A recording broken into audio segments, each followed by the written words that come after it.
So I've been talking about your cause, I guess, since you started your videos and since you started having troubles with, with human rights tribunals or threats by U of T. And I just think it's common sense, as I said, that I think that promoting critical thinking, helping people to be able to tolerate subjects that they may not feel comfortable about, but that they should be able to hear and process, not based on emotions, but based on an actual analysis of the facts, the evidence, the reality, versus some agenda being shoved down their throat, whether it's through the media, through the professors, and anyone teaching in academia knows that there are professors who have no problem with basically teaching their truths as fact. And so I've been promoting this. I've been promoting it within my own organization, the Ontario Psychological Association. I got a lot of flack from other psychologists who thought, no, we can't allow this type of speech to happen. That discussion that you're supposed to have had, the travesty really, it was October, I believe, when you had those other professors coming in and talking about the issue. Yeah. Some psychologists wrote pieces in national media publications saying this kind of discussion should not happen. Yeah. Okay. So, and this is from psychologists, the ones who are supposed to be best trained to be able to tolerate the discomfort that goes along with discussing uncomfortable topics. So I was hoping for you to be able to share with the audience your experience in the last few months in trying to promote this, what you're basically trying to promote, which I think I'll let you describe in your own words. Okay.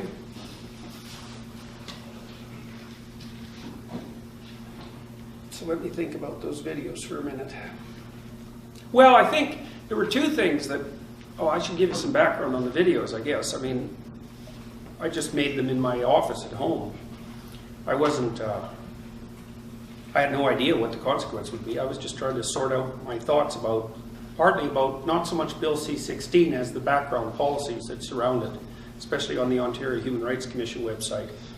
Because the bill itself looks rather innocuous. It's only about 2 paragraphs long. The only part of it that isn't innocuous is the insistence on transforming the hate speech codes, including harassment and discrimination based on gender identity and gender expression in the hate speech codes. I thought that's weird. There's something up there. Anyways, I started digging more into the background on the Ontario Human Rights Commission website, and the policies surrounding Bill C-16, to call them appalling is barely to scratch the surface. They're unbelievably badly written and internally contradictory and over-inclusive and dangerous. And I mean, they do things, for example, like make employers responsible for all the speech acts of their employees, whether they have intended or unintended consequences. That's completely... The only reason you would write a law like that is to get as many employers in trouble as you could possibly manage, because there's no other reason for formulating the legislation that way. And a colleague of mine came in recently at the university, and he's starting to teach a little bit about the background for this sort of thing in one of his classes. And he showed me the developmental progression of the policies surrounding Bill C-16. And originally they were written in a tighter format, but then they were farmed out for what they called public consultation, which basically meant they ran them by a variety of people who I would say are very strongly on the activist end of the political spectrum. And they basically, in order to not bother anyone who they had consulted with, they decided, for example, that gender identity should be nothing but subjective choice, which is, I don't even know what to say about that. If you're a psychologist and you have any sense at all, that's a completely insane proposition. It's, first of all, predicated on the idea that your identity is your subjective choice. And that's never been the case for any sort of identity anywhere. You take your identity is twofold. The first thing that your identity is a functional set of tools to help you operate in the world. I mean, read Piaget, just scratch the surface of Piaget even, and you find out that, children start to construct their identities really when they're breastfeeding, because that's when you first start your social interactions. You start integrating your basic biological reflexes from a Piagetian perspective into something resembling a social relationship, because breastfeeding actually happens to be quite a complex act. And then you expand your developing identity out into the small microcosmic social world of the family, basically starting with your mother, but then you have siblings and your father and your relatives, conventionally speaking. And your identity is a negotiated game. And you're not the only one in charge of it by any stretch of the imagination at all. I mean, one of the things that Piaget pointed out was that between the ages of 2 and 4, and I think later research has really hammered this home, that even kids who are hyper-aggressive at 2, and there's a small proportion of them that are like that, learn to integrate their subjective desires into a broader social game and become socially acceptable to other children, and they do that through play. You know, and what they're doing is playing their identity into being, and then once they're older than about 4 and they've become properly socialized so other children actually want to play with them, because that's the critical issue, it's the fundamental issue, then the peer community of children helps them bootstrap their identity up to something that will eventually approximate an adult identity. But that's functional. It has nothing to do with whim. It's a crazy idea. And then so partly your identity is the set of tools with which you function in the actual world, and part of it is a negotiated agreement with the other people around you, and that's all being taken out of the. That's all actually, as far as I can tell, that line of theorizing is technically illegal now in Ontario. And I'm not even talking about the potential biological basis of identity, because the idea that identity has no biological basis, that's just wrong. Like factually wrong. So, and we've written a social constructionist, we've written a radical social constructionist view of identity into the law. But even worse than that, we've gone beyond social constructionism, because Piaget was a constructionist, into just pure whim. Your identity can be at any moment what you assume that it's going to be. That's not a tenable solution. There's nothing about that proposition that's reasonable. So I was looking into this and I thought, this is just beyond comprehension, that we've written that idea into the policy surrounding Bill C-16. So I made that video. I was trying to sort that out and to figure out even what it meant. The terminology is messy in the extreme. First of all, with regards to gender identity is not a spectrum. It's a modified bimodal distribution. And if you're making law, you don't get to muck around with the words. You have to use the right words. And so it's a modified bimodal distribution, because almost everyone who has a biological identity of male or female identifies as male or female. It's 99.7%. And you could argue that that's a little tighter than it would be if society was more accepting of gender variation, let's say. But even if it went down to 99%, which would be an increase of what? Well, it would be almost an order of magnitude increase. You still have the overwhelming number of people whose gender identity matches their biological sex. And then you can stack on top of biological sex, gender identity, virtually perfect match. Then gender expression, almost everyone who is biologically male or female, who identifies as biologically male or female, expresses themselves as male or female. And then the vast majority of them have a sexual orientation that's in keeping with their, in traditional keeping with their biological sex, gender identity, and gender expression. So now we have a law that says those are independent. Guess what? That's not the definition of independence. And you can't just play mucky games with your legislative terminology. It gets people in trouble. So it's not a spectrum, and that's that. It's a modified bimodal distribution, and there are obviously exceptions, and I never argued once in the videos that I put out, despite how people reacted to them, that there weren't exceptions. Of course there are exceptions. And if you look at temperament, for example, the big differences between men and women are agreeableness and neuroticism. Fundamentally, women are about half a standard deviation more agreeable. That's compassion and politeness. And they're about half a standard deviation higher in negative emotion. And that's cross-cultural, by the way, and it also accounts for the reasons why women are about 3 to 4 times more likely to suffer cross-culturally from depression and anxiety, whereas men are more likely to be aggressive in prison and to drink. And low agreeableness is actually the best predictor of incarceration among men. Those are solid biological differences, but if you try to segregate men and women using only those 2 dimensions, you only get it right about 75% of the time. So there's a substantial overlap. But that still doesn't mean that it's not a spectrum. And the idea that there are no biological differences between men and women is such a preposterous claim that I can't even believe that we would ever have that discussion. I mean, men have wider jaws. Men are taller. They have broader shoulders. Women have more endurance in endurance sports. Women have a subcutaneous layer of fat. The shape is different. The way the arms are placed is different. The voice is different. And that's just gross morphology. I'm not even talking about genitalia. And then you can look at microstructures. There's differences between men and women at every level of the human microstructure, from the cellular all the way up to the social. So like, what in the world are we talking about? What's going on here? It's crazy. So that was video number 1. Video number 2 was the bloody Human Resources Department at the University of Toronto has adopted an equity position. Okay, so what equity means is that it doesn't mean equality of opportunity. It means equality of outcome. And that is, so this is the idea. The idea is that you take a social institution like a university, and then you look at the organization of that university at every single strata, from the executive level all the way down to the student level. Then what you do is you do an analysis of each level by community demography. Right? You get to define the demographic characteristics that you're going to discuss, however, which is actually a big problem.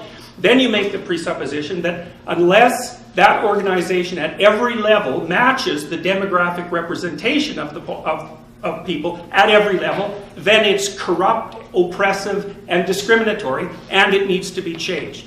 Okay, so you think, well, what's wrong with that? Every level should have 50-50 men and women, let's say. It's like, you're really sure about that, are you? You're so sure about that. You don't think there's any natural differences in interest between men and women?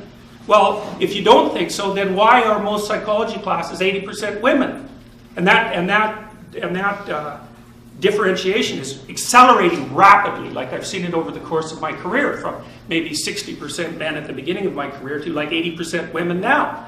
And men occupy more of the positions in the STEM fields, at least for now. It's the same in bloody Scandinavia.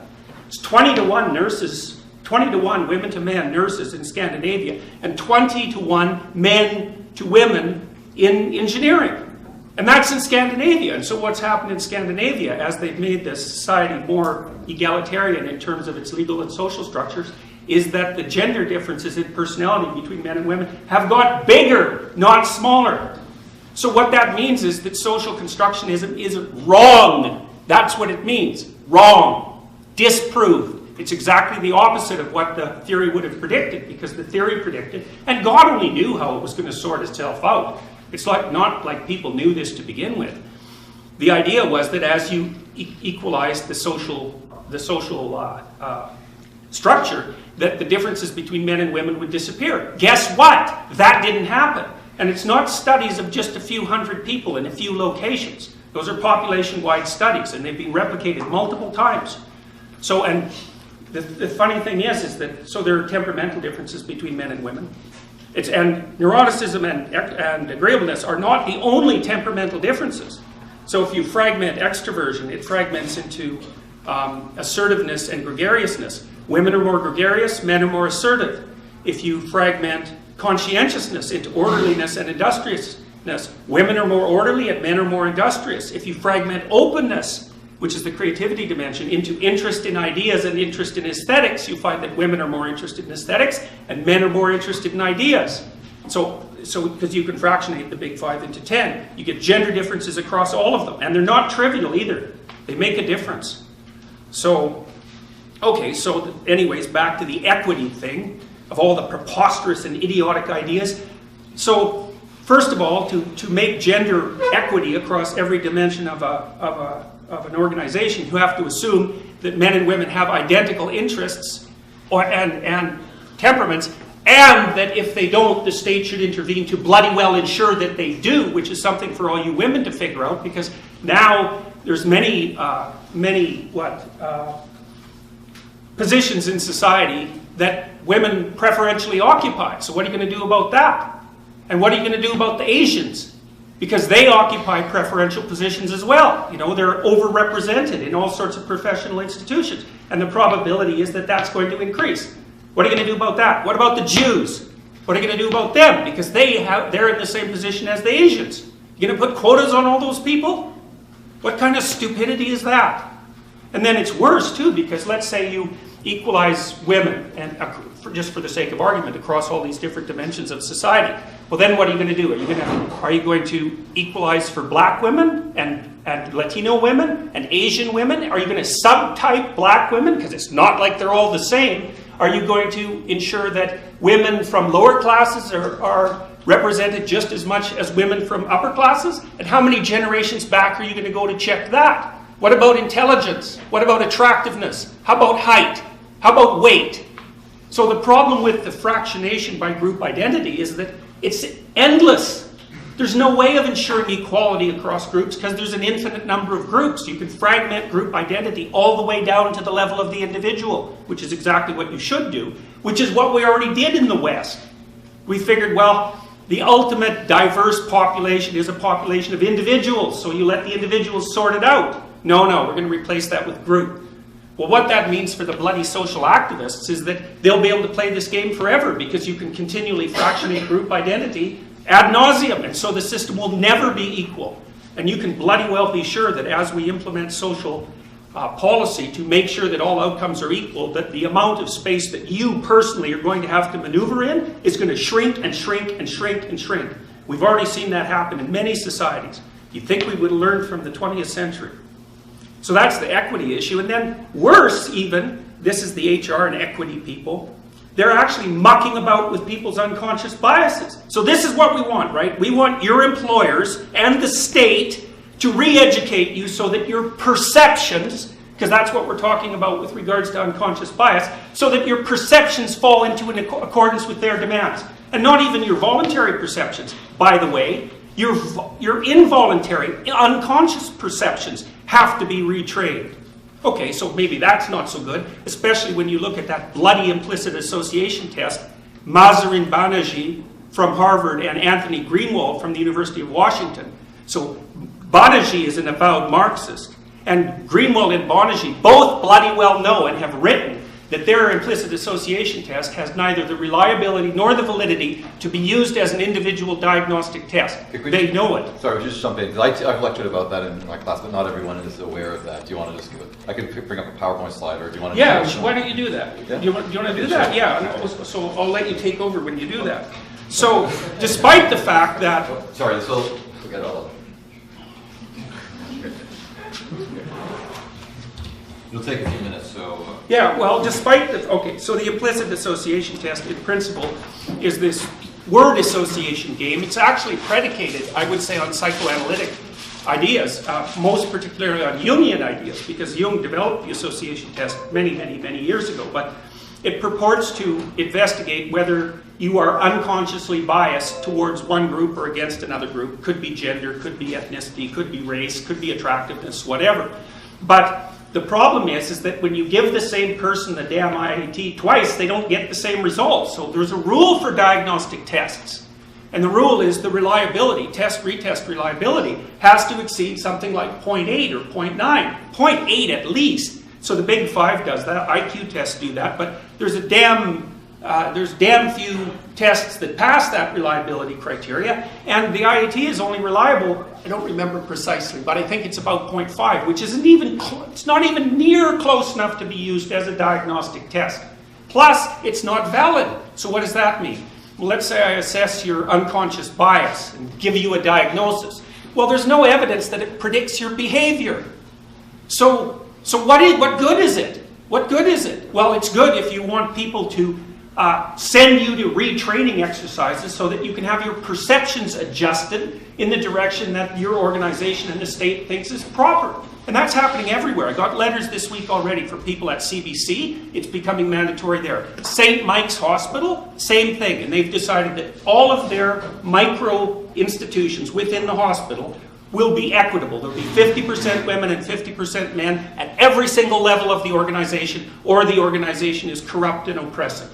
It's like, it's spreading so fast you can't believe it. I wrote Mahzarin Banaji and Anthony Greenwald yesterday and sent it off to some of my colleagues saying, are you going to come out and make a public statement about the fact that your damn test is being used by pathological people for nefarious purposes? It's like, well, we'll see what they have to say about that. I was a bit more polite in my letter than that. But there's no excuse for it. There's absolutely no excuse for it. And as far as I'm concerned, it's part of the broader corruption of social psychology. You guys may know or may not that social psychology has been rife with controversy and scandal over the last 3 or 4 years. And a big part of the reason for that is it's damn corrupt discipline. And the use of the IAT for political reasons is a perfect example of that. There is no excuse for it. And the people at St. Mike's, they say, well, this is scientifically validated. It's like, no, it's not. And worse, let's say you do have unconscious bias, just for the sake of argument, and you could measure it reliably, which you can't, and then it was valid, which it isn't. Let's say all of those things were in case. There's no evidence whatsoever that those damn unconscious bias training programs, retraining programs, have the effect that they're supposed to have, and there's some evidence that they actually have the reverse effect. And maybe that's because people don't really like being marched off to re-education by their employers after they've been diagnosed as racist, even if there's no evidence that they in fact are. So it's an absolute misuse of psychology, and it's politically motivated. It's politically motivated. It's an assault on freedom. Anyways, I made those 2 videos, and I tried to take the HR and equity people at U of T to task because they made that training mandatory for their HR people. I thought, you don't have the right as an employer to invade the unconscious structures of your employees' minds and alter their political perspective, even though you can't do it. You don't have the right to do that, and to think about it as something you should do as a matter of course, as part of your ethical duty is... You really want that? You really want that? That's what you want your employers to be able to do? Figure out, independently of your behavior, whether or not you're a racist, or a classist, or a misogynist, or whatever that happens to be. And you really think that the bureaucrats at the university, for example, or bureaucrats anywhere for that matter, are actually capable and qualified of doing such a thing properly, without doing far more damage than any possible good? Well, so anyways, I made those 2 videos trying to sort this out and to investigate it, and then for whatever reason, the proverbial, well, you know what happened. Within 2 months, there was 180 newspaper articles written about it, and I don't know how many millions of people have watched these things online now, but it's plenty. And so what that also means is I put my finger on something, because who cares what a dim-witted professor from the University of Toronto does with his spare time at midnight? No one should care. I should have had my 15 minutes of notoriety, if that. But that isn't what happened. It was major news in Canada for 3 months, and I'm still talking to people all over the world about it. I get 100 letters a day, at least. I can't keep up with them. From people who are being cornered in all sorts of ways by their idiot employers and these safe space propositions at universities and the restrictions on their speech. They tell me constantly, well, I really agree with you, but I'm afraid to say anything about it. It's like, oh good, that's a wonderful position for us to be in, where people are afraid, they're afraid to speak their minds. What the hell? And it's not getting better. And if we don't do something about it, it's going to get a lot worse. You saw what happened at Berkeley. That's just a taste of what's to come. One day there's going to be an anti-FAS demonstration with a little bit of violence, and the bad guys on the other side are going to come out. And we're not going to like that very much. So maybe we should get our acts together and stop that from happening before it actually happens, unless that's what you want, and I wouldn't recommend it. We have a pretty sophisticated society, and it wouldn't take much to put a spanner into the spokes and flip everybody on their forehead. So, wake up, for Christ's sake. This is not good. And the fact that the bloody federal government has decided that they won't let people pick the judiciary anymore unless they take unconscious bias retraining. Right? What the hell? It's crazy. So, anyways, that's what happened. In addition to, it's ideologically driven, just to that, do you think, and I'm always quite cynical, do you think it's also a make-work project for a bunch of people that they figure, we can create these tests that aren't valid, aren't reliable, but we've got an industry, that's going to keep going forever now. Well, you'd never expect social psychologists to be careerists, would you? Yes, definitely. Well, it got out of hand, too. It's not, people don't necessarily plan these things. I'm sure that the Ontario Human Rights Commission, when they were talking about preferred pronoun use, had no idea whatsoever that, within 4 years of introducing the policies, that there would be 71 different gender identity categories. No one saw that coming. How could you possibly see that coming? And I don't think Banerjee and Greenwald had any idea that their test would be transformed into an implemented public policy so rapidly. Right. So, okay, and just for those who are interested, the implicit associations or implicit attitudes test, my students, I always give a link to that, and if anyone's interested, I can give you a link where you can go to the test and actually do it yourself and find out. Because the assumption is that if you are implicitly racist, so explicitly racist, you would say, I hate blacks, let's say. Implicitly racist, oh no, some of my best friends are black. But when you do this test, the idea is that if you're shown a black person's face, okay, versus a white person's face, you're more likely to associate that black person with, let's say, violence. So you're basically being primed unconsciously. So when you see a black face, if you subsequently see a weapon, and you're asked to decide whether this is a weapon or a tool, you're more quickly going to say weapon, because you're already thinking dangerous, violence, weapons, because you have this negative association of blacks with weapons. And you'll do that faster than when you see a white face, because with a white face, it should be more neutral. So whether you see after the white face a gun or a weapon, in theory, it should be about equal. It should take equal time to determine whether it is one or the other. Things like that. This is the kind of test that they do, and they've associated, or they've done this test, as Dr. Peterson said, with countless other types of constructs. And again, the reliability, the validity is not, it's not just suspect. It's non-existent.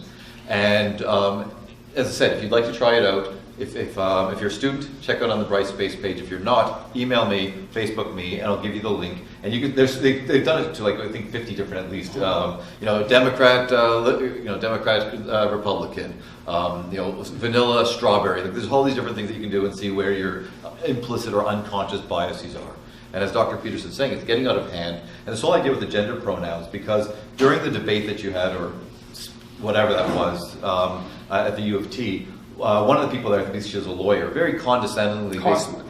Sorry? Brenda Costman. That's right. She's saying, oh, this kind of thing would never happen. You don't know what you're talking about. Well, first of all, on the Ontario Human Rights Tribunal page, they specifically say that you have to identify people by their preferred identity or expression, which includes pronoun usage. It's there on their page. It's not explicitly stated in Bill C-16, but the Ontario Human Rights Tribunal, who will, in fact, enact any type of action against somebody who's violated these policies. Okay, it's on their very page. And I know you spoke about your own experience. I hope that, because not everyone saw the debate. Can you just talk about that part where, in speaking to other professionals who don't seem to be ideologically driven like Costman, what they said about the risk of this actually? This is so important. Well, Costman was interesting. I mean, she's definitely not looking at this the same way that I do. But one of the things she said, in a rather condescending manner, was that I wouldn't be sent to jail even though I wanted to be. I'm paraphrasing, but that's roughly what she said. But that that the Human Rights Tribunal could take away my property and my wages and all of that. But that seemed to be okay for her as long as it didn't extend to jail. But that's also nonsense, because if you're found guilty by the Human Rights Tribunal and you don't pay, then that's contempt of court, and that goes to a different court, and then they put you in jail, and that's already happened. So it's crooked lawyer hand waving fundamentally, and it's an attempt to play down the significance of the law. You go online and read about the powers of the Human Rights Tribunal, and then see how safe you feel. So here's one of the things they can do. This is section 1.6. It's in a document about powers of the tribunals. They call them social justice tribunals in Ontario. They actually call them social justice tribunals. It's mind-boggling. They can suspend precedent, normal legal precedent, and jurisprudential tradition in the pursuit of their aims. That's it's actually documented as one of their powers. Think about that. Like, we live in a society that's essentially bound by the restrictions of English common law. And English common law is one of the most remarkable developments of civilization ever, period. Because in the English system, basically, the presupposition is that you have all the rights there are. They're not enumerated. You just have all of them, except when one of those rights imposes a restriction on someone else, and then they get irritated at you and take you to court. And then the judge sorts out who has which micro right, and then that's laid out as precedent. And so English common law is this tremendous body of evolved doctrine about how the infinite number of human rights that each individual has interacts with everyone else's rights. And like back when the first Trudeau brought in the Human Rights Code, the Bill of Rights, the Canadian Bill of Rights, there were lots of people who were upset by it because it's a different form of legal reasoning. The Bill of Rights says, here's the rights you have that the government is granting you. That's not how it works under the English Code. The English Code is, you have all the rights there are, but they rub up against other people's rights, so we have to sort that out. We do that with court and precedent. And that's what the Human Rights Commission and Tribunal in Ontario can dispense with if they want. And the reason I know the reason that they put that line in there, it's because the social justice hypothesis is that the legal structures of Western civilization are oppressive, patriarchal, and so it's perfectly reasonable to toss them over if you're in pursuit of something like social justice. It's like, that's fine, people. Sure, go ahead and do that. But if you think that you can transform what we have already now into some kind of utopia, then you're dangerous, because that isn't how the world works. And utopians have been more dangerous than any other people for the last 100 years. That's for sure. Like, there's all sorts of things wrong with Western society. Always, and there always will be. But compared to 85 to 90% of the rest of the planet, this is bloody heaven. And that's why people want to move here. So you can say, well, it's corrupt compared to my imaginary utopia. It's like, yeah, that's for sure. It certainly is. But if your imaginary utopia was realized in hardcore politics over a 30-year period, everyone would be out in the streets starving to death. We already know that because it happened multiple times throughout the 20th century in societies that were, well, they weren't as sophisticated as our society is now, but they were plenty sophisticated for their time. And you'll hear the neo-Marxist types, this is the most annoying argument anyone ever makes. They say, well, what happened in the Soviet Union, that wasn't real communism. It's like, first, oh yes it was. That's why it also happened in China, which was a very different society. But what they really mean when they say that is, well, you know, that Stalin character, he wasn't such a good guy. He didn't really know how to implement the Marxist doctrines. But me, I'm pretty pure of heart. And if you would have made me dictator for 20 years, then the utopia would have arrived as promised. It's like, first of all, if you think that, there's something wrong with you. You're dangerous. And second, let's just say for a minute that some saint did get a hold of the tools of power and try to implement from each according to his ability, to each according to his need, and actually did that in a pure and saint-like manner. Here's what would happen. The next people in the revolutionary string, like Stalin, would come along and stab them in their bed in the middle of the night, and that would be the end of that. So there's absolutely no excuse whatsoever for that sort of thinking. And if you read Solzhenitsyn's Gulag Archipelago, which you should do, like everyone should, because it's like the definitive document of this sort of thing that emerged from the 20th century, Solzhenitsyn laid out with extraordinary clarity, first in his writings on Lenin and then in his writings on the Soviet Union more broadly, exactly how the pernicious and pathological Marxist doctrines were transformed logically and systematically into the sorts of laws that killed millions of people. Millions of people. There were people starving so badly in the Soviet Union by the 1920s that they had posters telling them not to eat their children. So we've been down that road already. So what the hell are we doing? We're going down that road again under the guise of equity, right?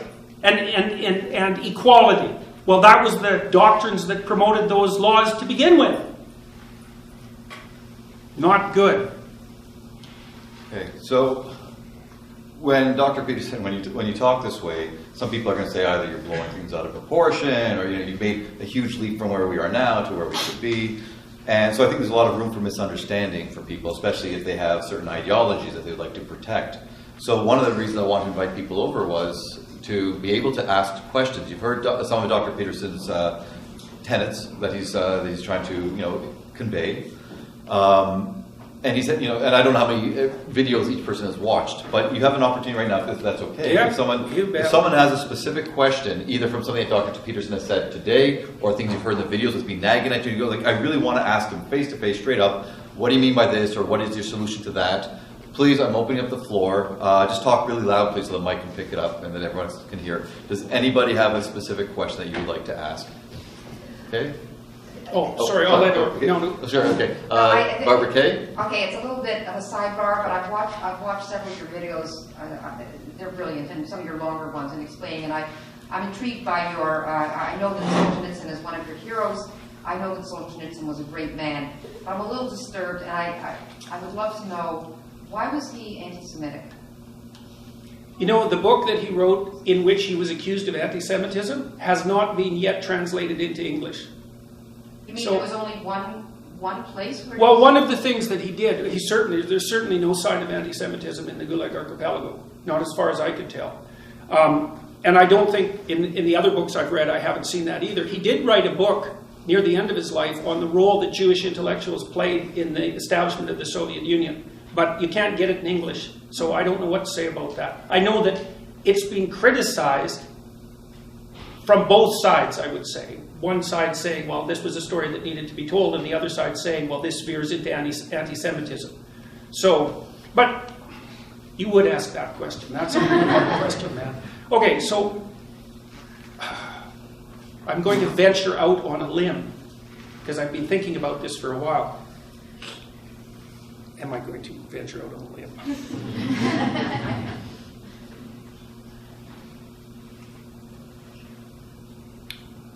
No, I'm not. I haven't got my thoughts formulated well enough. The leftist doctrines tend to be very attractive to intellectuals. And so any group that's overrepresented in intellectuals is likely going to be overrepresented on the leftist end of the spectrum. And there are temperamental reasons for that. We know that if you lean left, it's because you're higher in openness and lower in orderliness. And that seems to be associated with IQ, at least in part. But I don't want to go into it any more than that because I haven't thought it through sufficiently. But I also haven't been able to get a copy of Solzhenitsyn's last book because you can't get it in English. It hasn't been translated for one reason or another. So, but I don't think you'll see anything like that in the Gulag Archipelago. Okay, thank you. There's another question. Before, I'm going to have you ask the question, but afterwards, I want to get back to this because you mentioned this a number of times about the correlates between IQ and the left, and that the people who believe in, or who support thought police are not actually they're not leftists, they're a whole other category. Like Yeah. It's such an important distinction. I'd like to return to in a few minutes. Okay. But first, this question, please. So, if the current proposition is too extreme, do you have a theory with regards to how we do expand equality without going to such extremes? I think we're doing a good job of that right now. I mean, how fast do you think how fast could you even hope for things to change? Look at what's happened to the situation with women since 1970. That's changed so fast that people can't even keep up. It's not obvious, by the way, either, that it's been particularly good for women. Now, you could make a case that it was good for society, maybe. It's a tough one, because the birth rate has plummeted. And so, maybe you don't care about that. Maybe you think there's too many people on the planet already, whatever. But, it isn't that easy to figure out when something is working properly. One of the things we seem to know, is that to the degree that rights are extended to women, economic prosperity follows. So you can see worldwide that the societies that have extended the rights to women most extensively are also the societies that seem to be flourishing economically. And there does seem to be a causal relationship. But women have paid a big price for that. So what's happened in part is, first of all, for say, women who are middle class or lower, their lives have essentially fallen apart because marriage is now restricted to the rich, which is also something to think about for those of you who think marriage is an oppressive patriarchal institution. It's like, okay, then why are only the rich people getting married? They're oppressing themselves? I don't think so. And so the women who are in the lower socioeconomic stratas are suffering madly, and so are their children. And they have terrible jobs most of the time, like jobs in retail where, they're called in every day for the next day. They don't have a schedule that's set out ahead of them. They get paid very badly. They've got kids to take care of. And so they have no free time. It makes them really easy targets for useless predatory males. And it's really hard on the kids. And that's like 40% of the female population, something like that. You guys, well, I don't know about all of you, but you're in university. You're part of the privileged cognitive elite, So these sorts of things don't really touch you the same way they touch other people. And so women are much unhappier if you look at national polls than they were, say, in the late 1950s and early 1960s. And I think that's partly because freedom and happiness, those are not the same thing. They're not even close. And I see young women all the time struggling to figure out what to do with their lives because they have no idea how to have a job/career and a family. So, and there's no answer to that. It's a really difficult problem. And there's all sorts of ideas. Like, I did a lot of consulting for law firms for a long time, about a decade, and I had a lot of clients who were extremely high-functioning female lawyers, younger ones, trying to figure out how to balance their career with their desire to have a life. And, you hear all the time about women being denied access to positions of power, and that's the consequence of prejudice and oppression. It's like, yeah, everything is caused by the same thing first. Right, you have got one causal principle. Wonderful. Now you're a philosopher. You can figure out everything with it. It's like the law firms cannot keep their women in their 30s. They cannot keep them, the big law firms. They all leave. Why? Because the women hit 30, they're brilliant, conscientious, intelligent. They were deadly in high school, deadly in university. They nailed law school. They whipped through their articling. They made partner by the time they were 30. It was like they're in a rocket to the top position. What do they find when they get there? 80-hour work weeks, right? Because that's one of the things you want to think about. You think that the people who run things are sitting at home smoking big cigars and telling their minions what to do. It's like, that's like the 1920s millionaire that's on the cover of the Monopoly game. That's no sociological analysis. I know lots of people like that, and they work all the time, from the second they wake up till the second they go to sleep. And they don't just casually work. Because I know some of you go to the library for 6 hours and you say, well, I studied in the library for 6 hours. Like, no, you didn't. You studied for half an hour. You had coffee and you looked through Facebook and, you went home and you said, well, I studied for 6 hours and you're happy about it. But bloody well you didn't. Partly because you can't. I can only read for about 3.5 hours till I'm done. And I'm pretty good at it.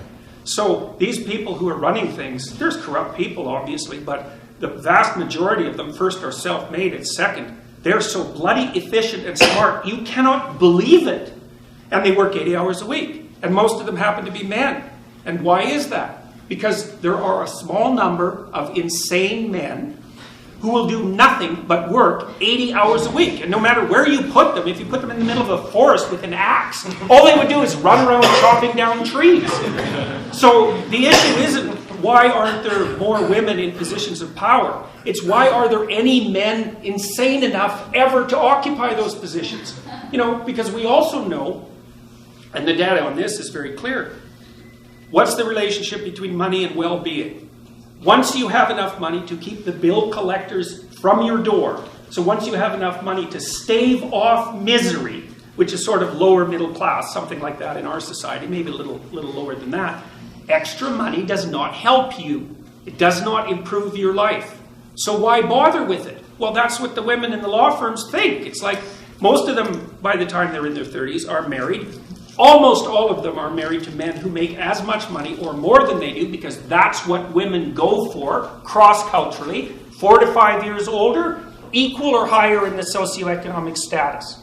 So their husbands already make $350,000 a year. It's like they think, well, I don't need much more money. The men use money to keep track of the competition, by the way, because all the male lawyers that I talk to are usually real hard-ass guys, really low in agreeableness, really high in conscientiousness, like conservative types, low in openness as well. And they want to win.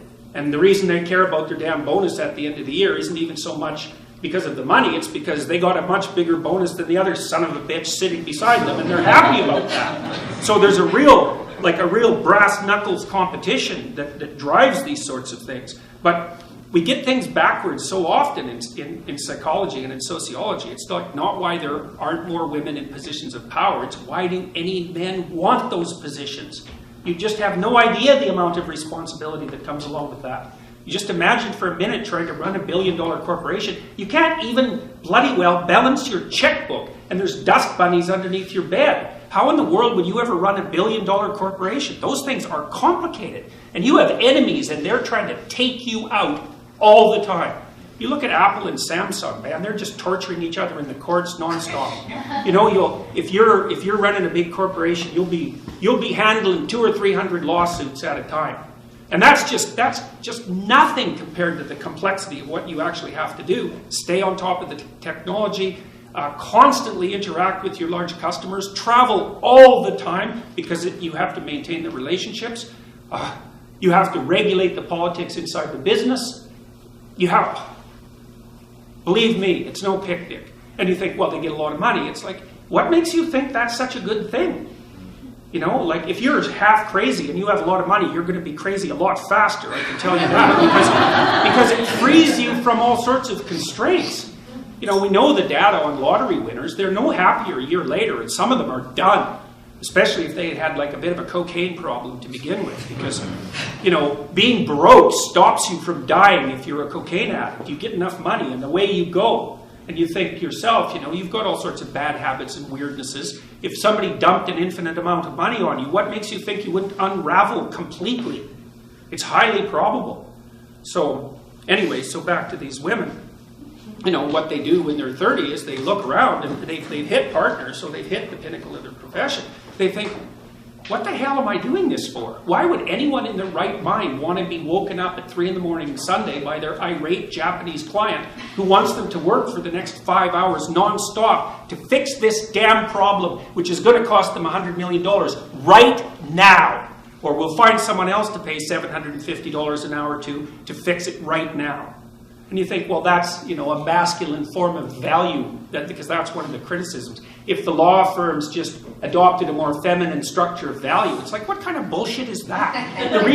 The reason that you get up at 3 in the morning on Sunday to talk to your Japanese client who's freaking out about their contract is because if you don't jump the hell up and do it right now, there's some starving associate who's unbelievably ambitious in New York who will pick up the pieces in 0.2 of a second, and they're smart and aggressive and they'll take you out.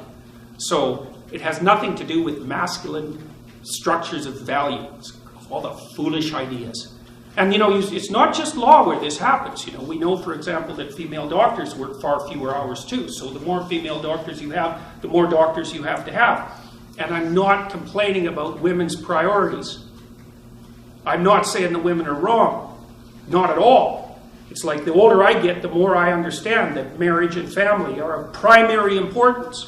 And the more I see women in particular, you know, they hit 35 or 40 and they're not married and they don't have kids and they are not happy. Because what the hell are you going to do from the time you're 40 till the time you're 80? You got no family? You got no relationships? What are you going to do? Go run your company. Yeah, well, if you're 1 in 1,000, that'll satisfy you. So you bloody well better make sure you're that 1 in 1,000, and you're probably not, because those people are rare. So then, because Dr. Peterson, one of the natural responses to what you just said would be, okay, well, the priorities are, it's a rigged game because only women are the ones who are able to procreate. So what do we answer to that? Of course it's a rigged game. Obviously it's a rigged game. Women have complicated lives, and the pill has made them more complicated. Well, that's not, I wouldn't say that exactly, because, you know, 100 years, in 1895, the average person in the Western world lived on $1 a day in today's money. Okay, so those people worked so hard and slaved away to such a degree that you can't even imagine it, and all their kids died, right? So the death rate among kids below 5 was beyond comprehension, and so like women had a terrible time of it, and well, so did men. They got to be coal miners and soldiers, because that wasn't exactly entertaining, you know. So life was very, very, very, very, very hard before we got rich, and we're rich. Even those of you who are in this class who think you're poor, it's like, oh, no, you're not. You're in the top 1/10 of 1% by historical standards, and probably there by current world standards as well. Of course, you can just compare yourself to the few people who are richer than you and feel sorry for yourself. But that's pretty pathetic in my estimation. So it's certainly historically uninformed. So yeah, women have it rough, obviously. Now, there's other things to consider. You do live 8 years longer. So that's not trivial. Testosterone kills men. That's basically why men die earlier. You know, and men are much more likely to be killed in dangerous jobs. They do almost all the dangerous jobs. They do almost all the outside work. And there's lots of reasons that men get paid more than women that have nothing to do with prejudice.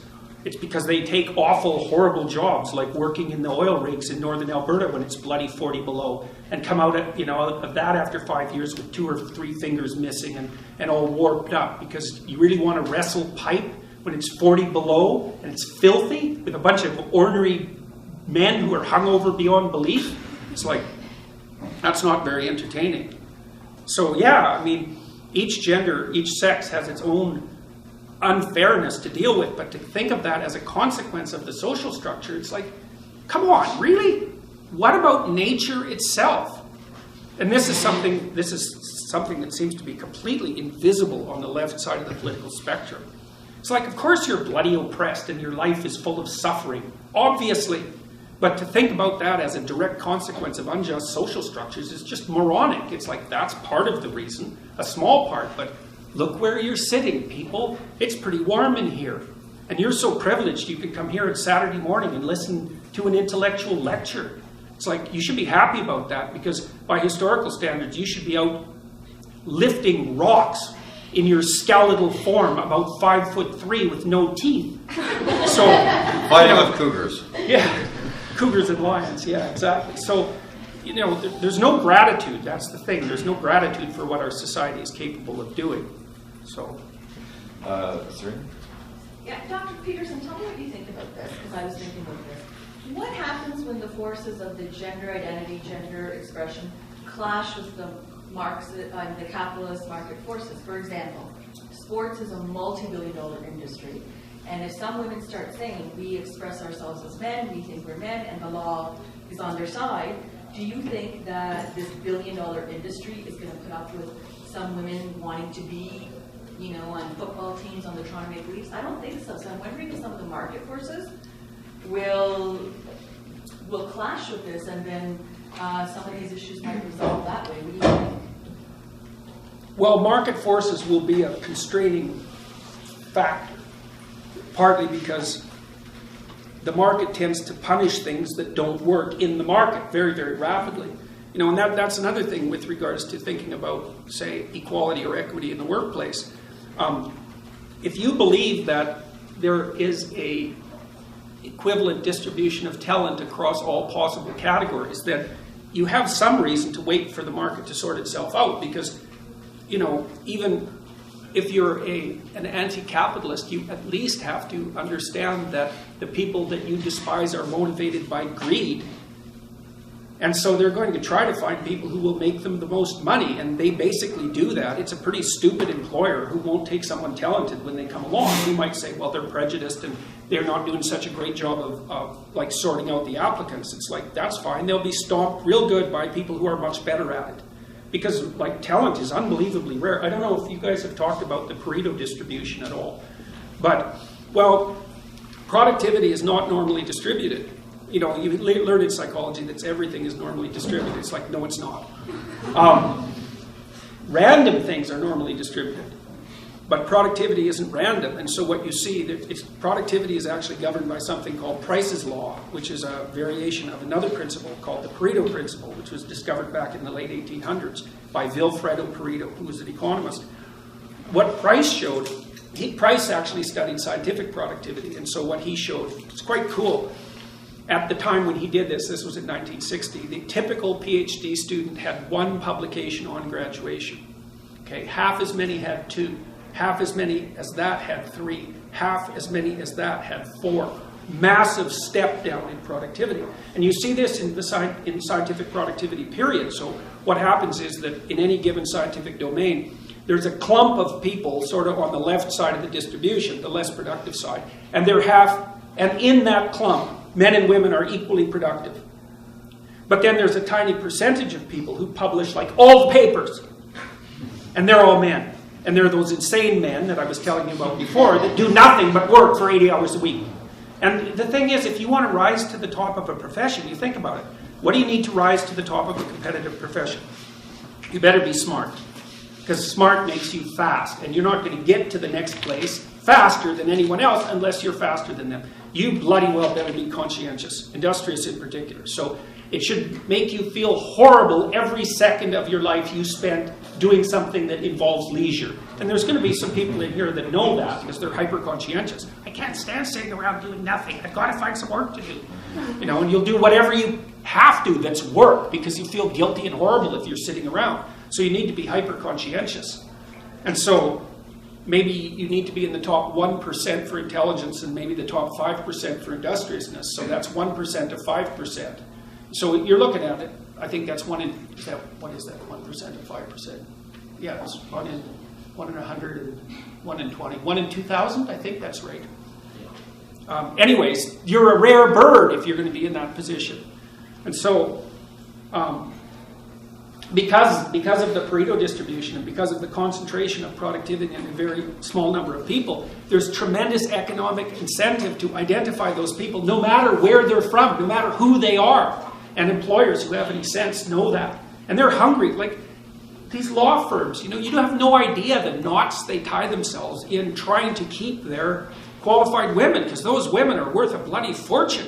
They pay them a lot, but they bring in way more business than they bring in far more economic resources than they take. The law firms want to keep them. Now, that doesn't mean all the men in the law firms don't have their problems with highly qualified women because they don't know what to do with them.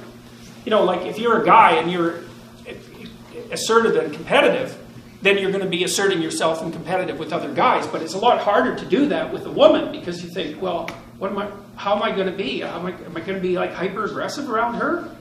Because that just doesn't work out. And so the guys really don't know what to do about that. And I would say there's some residual trouble in law firms and other high-end industries because of that. They just don't know how to sort it out. But mostly the employers are thinking, I don't care if you're green, if you're smart and you can bring in business and you're reliable and you can solve problems, like we don't have anybody like you, we need you, please stay. It doesn't happen. So yes, the market forces will, but the market forces I think are already going to push things hard in the direction of maximizing the utility of talent. Because you just have no idea how much more productive a productive person is than a non-productive person. It's crazy. It's crazy. I just want to juxtapose that with a publication which is, not to get your blood boiling, yeah. but something somebody sent me. Glaciers, Gender and Science, a Feminist Glaciology Framework for Global Environmental Change Research. Yeah. Okay, you want to talk about productivity, and then there's academia. And not to denigrate all of academia, but unfortunately, I mean, this is the profession in which people, have killed trillions of trees for bullshit, basically. So I just thought that would be a nice, ironic twist. Yeah, well, the postmodernists, they don't believe in, I don't know how much you know about postmodernist philosophy. You're at Ryerson, so probably quite a bit. But not that the U of T is any better, because it's not. But the postmodernists don't believe in science. There's lots of things they don't believe in. They don't believe in logic. And I'm not making this stuff up. Like, you can go read it for yourself, Derrida in particular. They think that logic is part of the oppressive patriarchy and that there's no point in dialogue because all there is different power groups identified by their groups and they can't really talk. It's just a power struggle. And that's why the radical leftists stop people from speaking on campus. That's why I couldn't find anybody to debate me, roughly speaking, at the University of Toronto. Right. And I went to Queen's University 2 weeks ago to the law school there because I was invited by a group called the Runnymede Association, and they asked 6 professors if they would debate me. It's like, no. So why not? I'm not even a lawyer. And lawyers can debate. Like, they're good at that. That's what they're trained to do. No, they wouldn't debate me. So they had to get somebody to play devil's advocate, and he did a good job. He did a very credible job, I thought. But you think, well, why wouldn't they come out and debate me? That's easy. They don't believe in dialogue. Period. It's part of the philosophy. Because you have to believe in logic, first of all, to believe in dialogue. You have to believe that people can communicate as individuals, fundamentally, and not that you're just locked in your identity as group member against all the other identity groups that are struggling for power in the kind of Hobbesian landscape. That's all part of postmodernism. So, and this is just an extension of that. It's like science is just a oppressive patriarchal structure. And so we need to reconstitute it from the bottom up. It's like they type on their computers while they say this, not noticing that by the fact that they're using the damn computer, which wouldn't work. People had to figure out quantum mechanics before they could make computers. They use the computer. Science isn't real. Tap, tap, tap, tap. It's like they do the same thing when they're in jet planes. Science isn't real. And here I am, 600 miles an hour, typing on my computer. It's like that's called a performative contradiction from a philosophical perspective, and that's the same as a logical paradox. You don't get to say one thing and do another and say that you've got it right. Well, you do if you're a postmodernist, because you can do whatever you want if you're a postmodernist. And the reason the damn postmodernists are Marxists, as far as I can tell, because inevitably they are, is because the problem with postmodernism is it doesn't even leave postmodernists anything to do. Because postmodernists don't believe in overarching directional narratives. And the problem with that proposition is, if you don't have an overarching directive narrative for your life, you don't know what to do. And it's really important that you know what to do because you're alive and you need to do things. Well, we'll just turn back to the original Marxism and we'll say, well, we'll just group ourselves up in oppressed groups and we'll have wars between the oppressed groups. That'll give us a sufficient overarching narrative. It doesn't matter that it contradicts the postmodernist thesis because they don't care about contradictions. So hence this, feminist glaciology. Okay, so I've got a few questions. I've been watching hands pop up. So there's one back there first. Okay, Felix? So as far as I can tell, you created a conflict, or describing conflict, really between determinism and choice, right? That you present psychological and biological determinism with that men are different than women, different based on different psychological structures, and on the other hand, there's the idea of gender choice or identity choice. And there is choice that we can make go beyond our determinist functions. Am I getting that right? No, it's a good question. No, I don't think so. Even though I think your question is well formulated and intelligent, I don't think it's that dichotomy is that straightforward. Because there's a tremendous amount of deterministic thinking on the social justice warrior end of the distribution too, because they regard you as the deterministic product of your environment. So it's more like the localization of determinism. So you might say that for the more biologically oriented people, there's more biological determinism. But then, so I think that the conflict between free will and determinism basically runs across the entire political spectrum. But then I would also say it's probably an ill-formed argument because there isn't an absolute paradoxical contradiction between free will and determinism. Quite the contrary. You actually need elements of determinism, I think, for a system to operate freely. So, for example, think about playing chess. You can do a lot of things when you're playing chess. Or think about composing music. You can do a lot of things when you're composing music, but there's an underlying rule structure that sets up the environment within which all of those choices manifest themselves. It's the same with online video games, which are a really good example, I think, because they are micro worlds. And they're determined in some sense because they have an underlying rule structure. That's the rules of the game. But they're free in many other ways.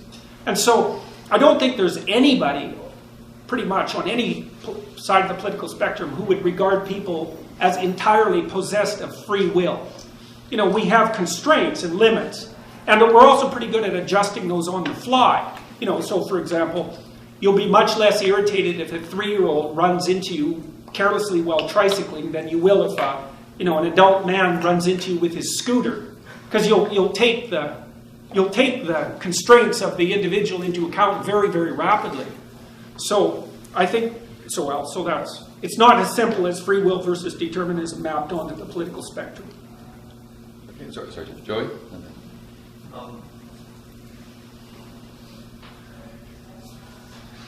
When you mentioned that if somebody thought that socialism was done wrong because it was done by Stalin, that frequently they're saying that I would have done it right, and then there's something wrong with that person. And I see what you're saying, but I wonder. I also heard you say once in a video about twisted compassion, about how people get their compassion all twisted, and that. You appeal to the individual. It seems that attacking on that level, not that that's not your mojo, that's not how you do things really, but it seems like it'll get people on their heels, sort of.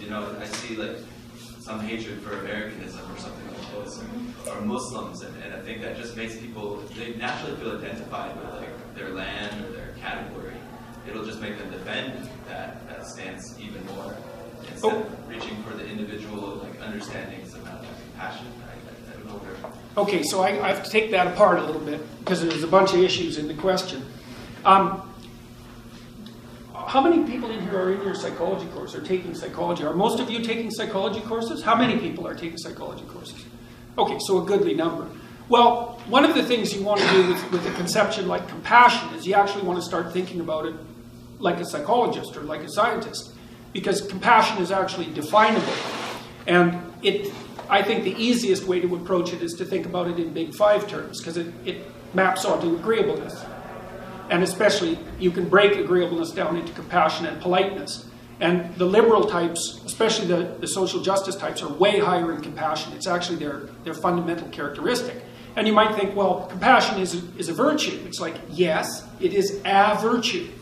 But any unidimensional virtue immediately becomes a vice. Because real virtue is the intermingling of a number of virtues and their integration into a functional identity that can be expressed socially. And compassion is great if you happen to be the entity towards which it is directed. But compassion tends to divide the world into crying children and predatory snakes.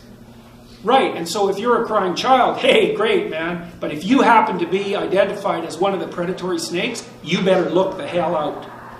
And so, you know, compassion is what the mother grizzly bear feels for her cubs when she eats you because you got in the way. Right, exactly. So no, we don't want to be thinking for a second that compassion isn't a virtue that could lead to violence, because it certainly can. And the other problem with compassion, this is why we have conscientiousness, right? There's 5 canonical personality dimensions. Agreeableness is pretty good if you're dealing, again, in a kin system. You want to distribute resources equally, for example, among your children, because you want all of them to have not only the same chance, you even want them roughly to have the same outcome, a good one. But the problem is you can't extend that moral network to larger groups, not as far as I can tell. You need conscientiousness, which is a much colder virtue. And it's also a virtue that's much more concerned with larger structures over the longer period of time. So, and you can think about conscientiousness as a form of compassion too. It's a strange form. It's like, straighten the hell up and work hard and your life will go well. It's like, I don't care how you feel about that right now. And like someone who's cold, low in agreeableness, say, and high in conscientiousness, that's what they'll tell you every time. Don't come whining to me. I don't care about your hurt feelings. Do your goddamn job or you're going to be out on the street. You think, oh, that person's being really hard on me. It's like, not necessarily. They might have your long-term best interest in mind. And you're fortunate if you come across someone who's, like, not tyrannically disagreeable, but moderately disagreeable and high in conscientiousness, because they'll whip you into shape. And that's really helpful. I mean, you'll admire people like that. You won't be able to help it. You know, and you think, oh, wow, this person's actually giving me good information, even though, you know, you feel like a slug after they've taken you apart. So, okay, so that's the compassion issue. It's like you can't just transform that into a political stance. And I think part of what we're seeing is actually the rise of a form of female totalitarianism. So we have no idea what totalitarianism would be like if women ran it, because that's never happened before in the history of the planet. And so we've introduced women into the political sphere radically over the last 50 years. We have no idea what the consequence of that is going to be, but we do know from our research, which is preliminary, that agreeableness really predicts political correctness, but female gender predicts over and above the personality trait, and that's something we found very rarely in our research. Usually the sex differences are wiped out by the personality differences, but not in this particular case. And then, you know, women are getting married later, and they're having children much later, and they're having fewer of them. And so you also have to wonder what their feminine orientation is doing with itself in the interim, roughly speaking. And a lot of it's being expressed as political opinion. Like, and fair enough, you know, that's fine. But it's not fine when it starts to shut down discussion. You know, also, if you think about politics from a temperamental perspective, it gets to be extraordinarily useful. So if you're conservative, you're high in conscientiousness, particularly orderliness, and you're low in openness. Okay, so what good are you? Well, you're not great if you had to have a wonderful philosophical conversation about ideas and then go hit an art movie. It's like, no, conservatives, you're wrong date for that particular bit of business. But if you want someone to run a company that's already been established, or to make sure that algorithmized processes are being undertaken properly. You want conservatives. They're very good at managing and they're very good at administering. Conscientiousness is the best predictor of those two domains, apart from IQ. Okay, so fine. What do you need the damn liberals for? Well, you don't want them running anything, but you want them thinking up new things. Because the entrepreneurs and artists are high in openness and low in conscientiousness, especially orderliness. And they have to be, because if you're starting something new, you don't want to have everything in the neat little boxes. You have to break rules. You have to take things apart. And so the liberals need the conservatives to run enterprises, and the conservatives need the liberals to start them. And it makes sense from a temperamental perspective if you think about it too, because there's 5 basic personality dimensions. They're all normally distributed. And what that implies is that there's a niche for every personality type in proportion to the frequency of the occurrence within that normal distribution. There's some places for really extroverted people. There's more places for people who are moderately extroverted and moderately introverted. But there are places for everyone in that dimensional structure. And there's utility for all of those people. And so that's why you have to keep the dialogue going. It's like if you're hyper-liberal, you have to talk to the damn conservatives, because sometimes they're right. Sometimes you're right. But sometimes they're right. And so if you don't talk, then the system tilts off to the extreme that's represented by that temperament. And so what you'd have is a bunch of liberals talking about new things while the buildings were falling down around them. So we need each other. And see, part of what's happened in the West is we figured that out a long time ago. We figured out, oh, well, yeah, I've got to talk to those stupid people who don't think the way you do. Because sometimes, despite the fact that they're annoying and nowhere near as smart as you, they're actually correct. And so here's another way of thinking about it. Imagine the environment does this, like a snake. It's always moving, right? You don't know where the damn thing's going. And you want to be in the middle. It's like 2 cliffs. It keeps shifting. You want to be in the middle, far from the cliffs. It keeps moving around, and you're trying to walk forward. Well, sometimes it's over here, so the conservatives, they have to pull it back. And sometimes it's over here, so the liberals, they have to pull it back. But because it keeps changing, you don't know who's right. And so you have to keep talking. And that's what a democratic society actually allows for. Exchange the opinions, move the damn polity so that we can stay in the middle of the snake, roughly speaking.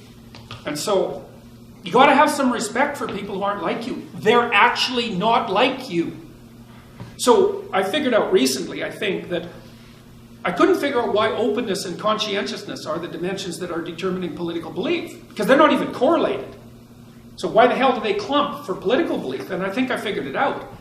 I think it's because of borders. I think the fundamental political issue is how open versus closed borders should be. And I don't just mean borders between states.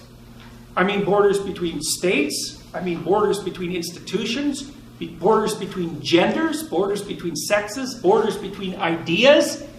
The conservatives say, keep everything where it belongs because it's working. And the liberals say, yeah, it's working for now, but unless we make some adjustments, it's not going to keep working. And they're both right. So we better have the dialogue, because otherwise we wander off the cliff, on the left or the right. And we know where that goes. There's flames down at the bottom of those cliffs. And people die horribly down there. And we've seen that on the right and the left. We've had plenty of evidence for that. So I've had like a bunch of smart sort of friends who've leaned to the left, and I have like, it feels like their compassion got twisted somehow, and I have compassion for that. I want to speak to that. Like, these are people that I love and stuff like this, and I think that they are kind of ideologically twisted. So I just was wondering. Well, one of the things I've also spent a fair bit of time thinking about is the role that resentment plays in political ideology. And I have recommended in my lectures, but I'll recommend it here too. There's a great book by George Orwell called Road to Wigan Pier, which I would, W-I-G-A-N, which I would highly recommend. What Orwell did, he was a leftist. He went and fought on the communist side in the Spanish Civil War against the fascists, roughly speaking. I mean, Orwell was a tough guy and very, very smart, super smart. And he went up to visit the coal miners in the 1930s in the northern UK. And I mean, those people, man, They had to crawl to work for 2.5 miles in a tunnel that was like 3.5 feet high just to get to their shift. And then, you know, that meant breaking rock for 7.5 hours. Then they had to crawl back, and they didn't get paid for the commute. You know, so they had a rough time. And they had no teeth by the time they were 30. And, you know, they were done and old by the time they were 40. It was rough. And so, you know, Orwell went up there and said, Jesus, the industrial nightmare is just killing these poor oppressed people. It's like, yeah, well, that's for sure. And he lays it out. You can't read that without thinking, A, thank God I'm not a coal miner. And B, yeah, it's pretty rough at the bottom of the Industrial Revolution, like seriously rough. But in the second half of the book, he did an analysis of socialist philosophy. And one of the things he pointed out was that his observation was that the sort of middle-class, ideologically bound socialist types didn't care for the poor at all. They just hated the rich. It's like, yes, that's right. Not everyone. Not everyone. I worked for the NDP when I was young, and I met a number of the leaders of the NDP, including Grant Notley. I knew him quite well, who's Rachel Notley's father, because we come from the same town. And I had a lot of admiration for the leaders of the back then, you know, because they were really trying to give a voice to the working class. It's like, you better give a voice to the working class, or you end up electing Trump, for example. But, you know, the socialists have abandoned the damn working class. It's like, no, we'll go play identity politics instead. It's like, that worked out really well for Hillary Clinton, I noticed. So, because it was identity politics that certainly shifted the election towards Trump. She lost the working class people. Well, someone has to give them a voice. So there are people on the left who are genuinely working to better the lot of people who, because of situation, haven't had the opportunity they might have. But so many people are resentful. It's like, no, there's some people out there that have more than me. That's a terrible thing for a North American to think. It's like, we're so goddamn privileged that, you know, we should spend at least one extra day in hell after we die for every time we complain about how poor we are. Right. Oh, there's some people who are richer than me. Yeah, that's pretty rough, man. That's a rough break for you. You're still, it's the funny thing you hear about the 1% all the time in North America. It's like, oh, the 1%. First of all, that's a moving target. The people in the 1% shift like crazy. You have, I think, about a 10% chance of being in the 1% at one point in your life, and about a 40% chance of being in the top 10% for at least 1 year of your life. So there is a 1%, but it's moving. But you're the bloody 1%. All you have to do is compare yourself with the rest of the world. So, like, what are you complaining about? These tiny proportion of people who have more than you. Like, what's up with you? How can you be so clueless that you would do that? How can you be so ungrateful and arrogant and blind? It's terrible. I mean, people have rough lives in the rest of the world. I mean, we're making people richer very fast. You know, 300,000 people a day now get connected to the electrical grid, and about 250,000 people are lifted out of abject poverty. We're wiping out abject poverty faster than ever before in human history by a huge margin. So that's all for the good. It's really impressive. But a huge chunk of that twisted compassion is just resentment. There's a few people who are better off than me, maybe if I compare them to myself across one dimension. Jesus, dismal. But that's what's getting lost in the discussion today. It's so deflecting outward. It's all trying to, you know, it's, as you say, it's this resentment, it's this wanting of stuff like that. It's this lack of gratitude for just how lucky we really are. And it's this complete lack of insight and reflection. I think that's a big problem. Well, it's partly lack of historical knowledge. Exactly. It's like people, it's easy to take what we have for granted. Here we are, the lights are on. It's like some stupid poor son of a bitch is out there climbing some power line in the freezing rain, you know, with his damaged arm to make sure that we can all sit here and complain about how oppressed we are. You know, it's pretty pathetic.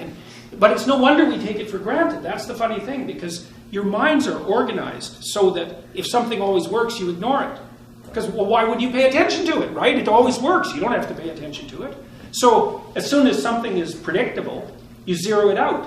And so then you think, well, of course it's like this. This is just how it is. It's like, no, this is not how it is. It's a bloody miracle that this stuff works ever. It's crazily improbable. And it always breaks, right? Everything is always breaking all the time. And somebody's out there beetling away trying to fix it. Yeah. So we're ungrateful partly because we take things that work for granted.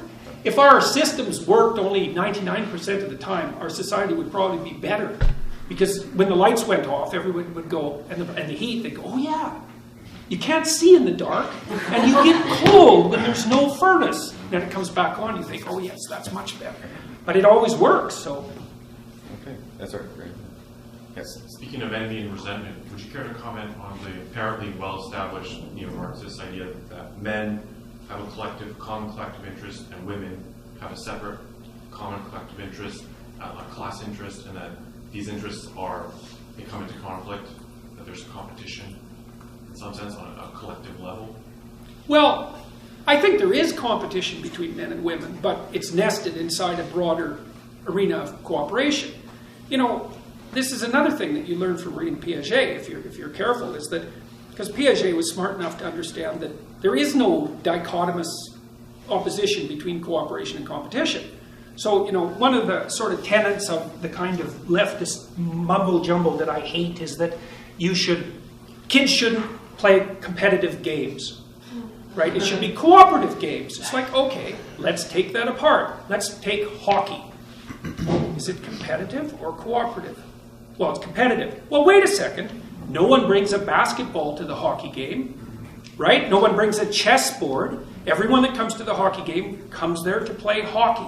That constitutes cooperation. We'll mutually define the aim, right? This Piagetian cooperation. We'll mutually define the aim. We'll assign each other roles. We'll all agree to stick to the roles.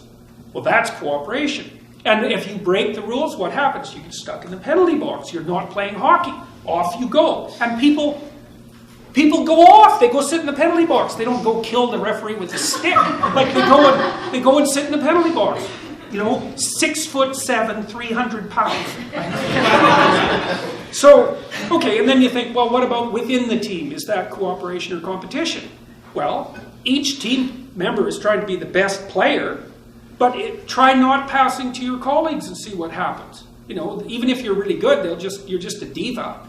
And no one's going to be happy with you. You know, they'll put horrible things in your beer after the game. So it's cooperation there as well. And then there's a meta level of cooperation, which is that everybody's trying to improve their skills simultaneously. And so that serves a higher order good. And everyone's trying to learn how to be a good player so that they can play many games. It's like, well, we shouldn't play competitive games. It's like, you must have been educated at OISI.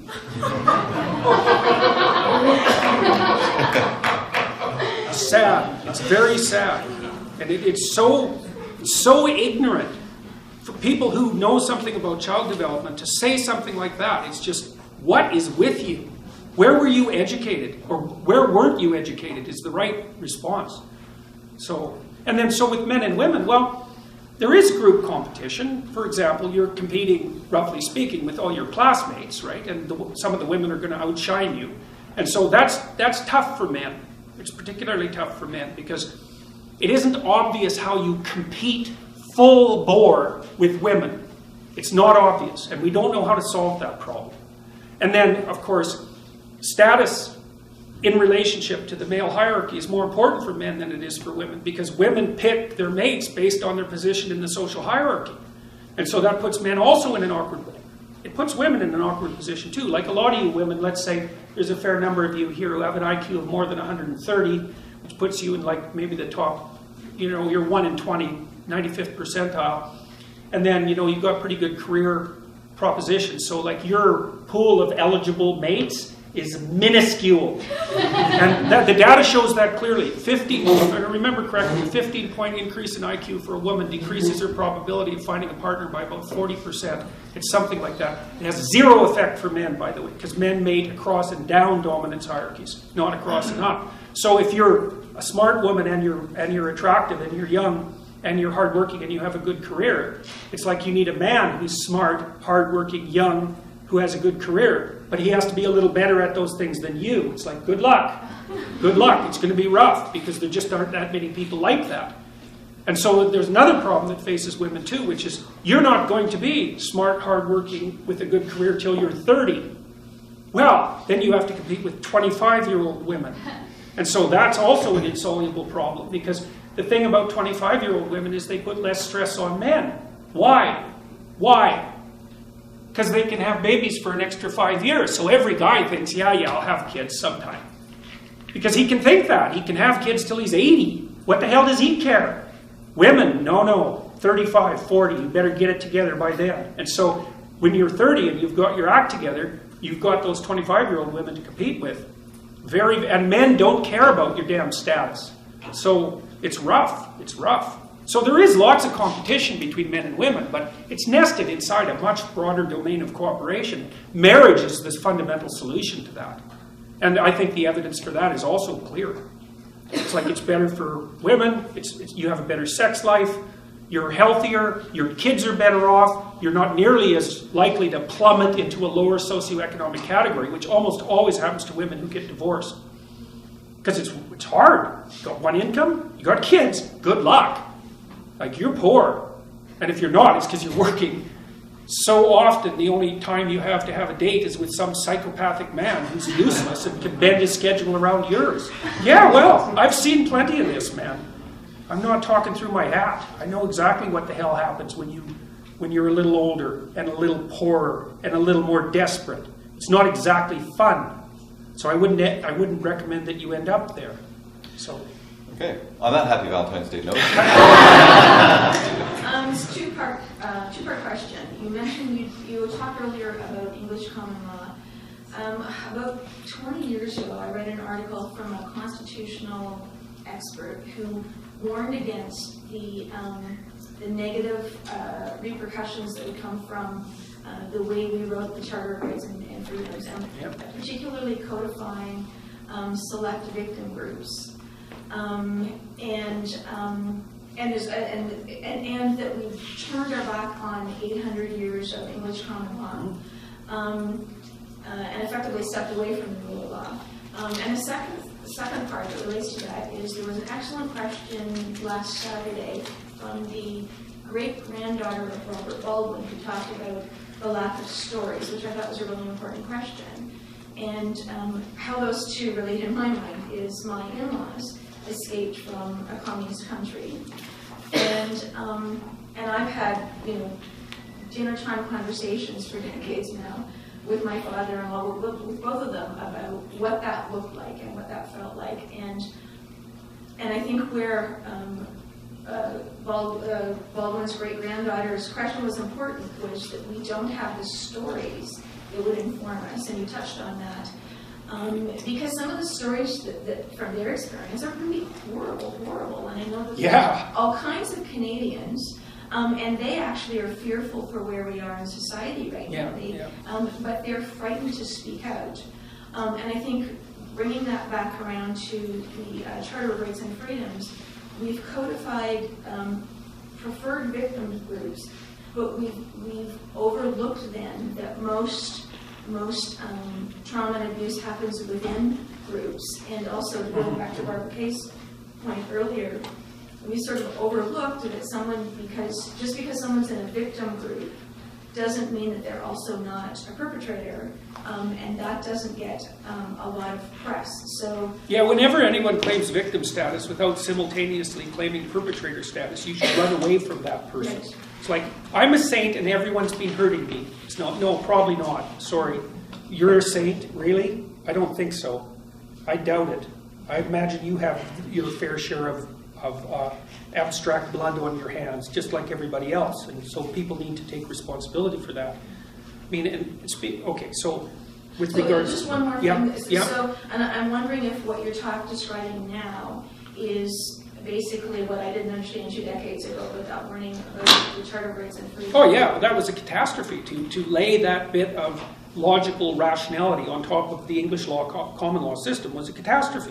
It was unnecessary. And it is resulting in much of what we're seeing today. The problem with the codified Bill of Rights is the rights conflict, right? Now, English common law dealt with it by just saying, forget, we're not enumerating your damn rights. You have all of them. Okay?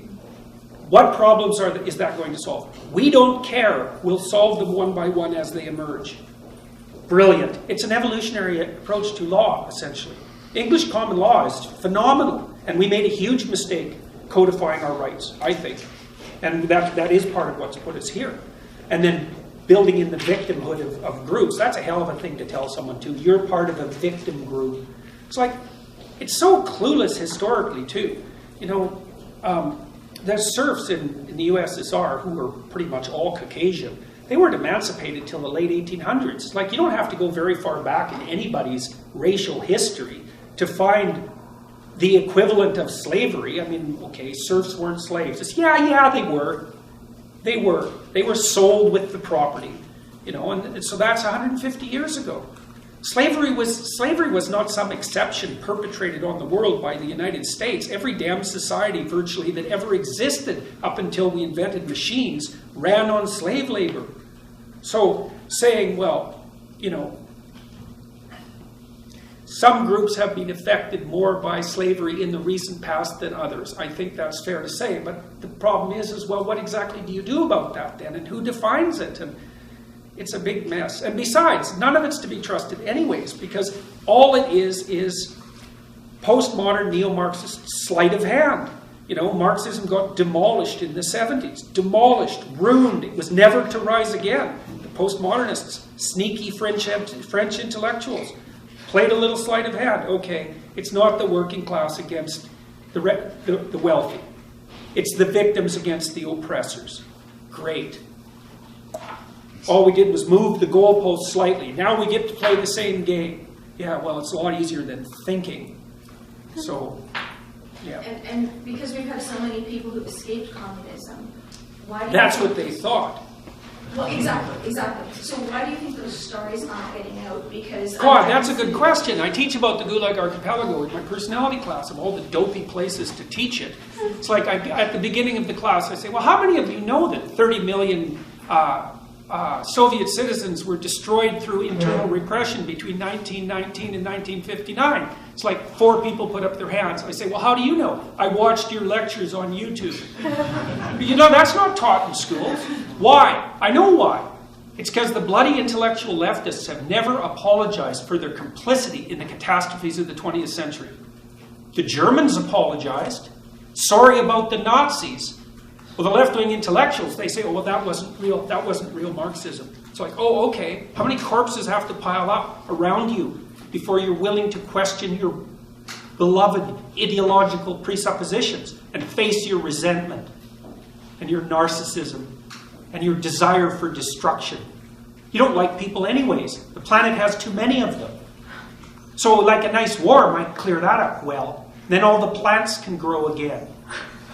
You know, the Club of Rome, when they talked about the population explosion that was going to wipe out the planet by the year 2000, they said outright that human beings were a cancer on the planet. Lots of people think that. It's like, oh boy, let's put the atom bomb phone in your hands. Human beings are a cancer on the planet. What a hell of a thing to say. You can say that to a 4-year-old? I saw a bloody professor at Queen's University tell a whole room full of 18-year-olds that if they had an ethical fiber in their body, they wouldn't have any kids, or they'd only have one, because all they're doing is going out there and raping the planet. It's like, what the hell? I don't understand that. It's like, human beings are hard on the planet, but it's pretty damn hard on us in return, you know? It's like we're just sort of trying not to die too miserably, and we make a bit of a mess while doing it. It's like, yeah, Christ, we've only known for 50 years that we were disrupting the oceans. How fast do you think we can learn? You know, 100 years ago, Thomas Huxley, who was a great biologist, said the oceans are so plentiful that there's not a chance we could ever put a dent in them. So that's only 100 years ago. 50 years ago, we thought, oh man, there's more of us and we're better at this than we thought. It's like, okay, how fast do you expect people to learn? You know, 1 generation, 1 year? We're trying to do our best. Most people are trying to do their best. And some people are trying to do their worst, but most people are trying to do their best. And so we should have a little compassion, a little sympathy for human beings instead of considering ourselves like raping, patriarchal, oppressive destroyers of the world. Jesus. You don't like that label? God, it's so cruel. It's so mean. There's no sympathy there. It's like most of the people I know are struggling hard to get by. And usually, the other thing about people that's so interesting, and you really learn this if you're a clinical psychologist, is that every single one of you in this room has at least one serious problem that you're laboring under. It's like, and that's why the whole handicap thing is a big problem as well. It's like, okay, you're not mentally ill this moment, but you will be. You'll be depressed or anxious, or you'll hit some trauma in your life that'll take you out. And even if you happen to be in the small minority of people who are physically healthy their whole life and emotionally healthy, you're going to have a family member, a child, a parent with Alzheimer's, a child who's got some illness. You know, you're going to be carrying some vicious burden for most of your life. And most of the time you're going to stumble off to work anyhow and do your damn job and contribute to society. It's like, I can't even believe that our system works, because you just have to talk to someone for 5 minutes and they tell you, well, here's the 3 horrible things that happened to me in the last year. And they're horrible things. Their mother died of, like, you know, some degenerative neurological disease. Those are particularly entertaining. And their father was alcoholic and used to beat them up, and their sister's schizophrenic. And it's like, ugh. But away they go and do their minor heroism for the day, and the lights stay on. It's like, you know, human beings were admirable creatures, despite the fact that we're, you know, finite and useless and vicious and all of those things. So, Okay, David? If I'm head of HR of a large corporation, I'll have a senior manager of diversity and inclusion reporting to me. Now, I can't eliminate the position because that would incur suicide. So what should I tell them to do? well, you should pay very careful attention to their definitions of diversity. And then you have to pay careful attention to the criteria by which you choose people. You know, that's an extraordinarily difficult question because it's a personnel selection decision. But one of the things I would say is, well, if you're looking for managers and administrators, screen them for conscientiousness. You get about a 0.25, 0.3 correlation. You think, well, that's nothing. That's wrong. It switches your probability of hiring an above-average employee from 50-50 to 67.5, 32.5. If it's a 0.30, let's see, sorry, 65-35 if it's a 0.30 correlation.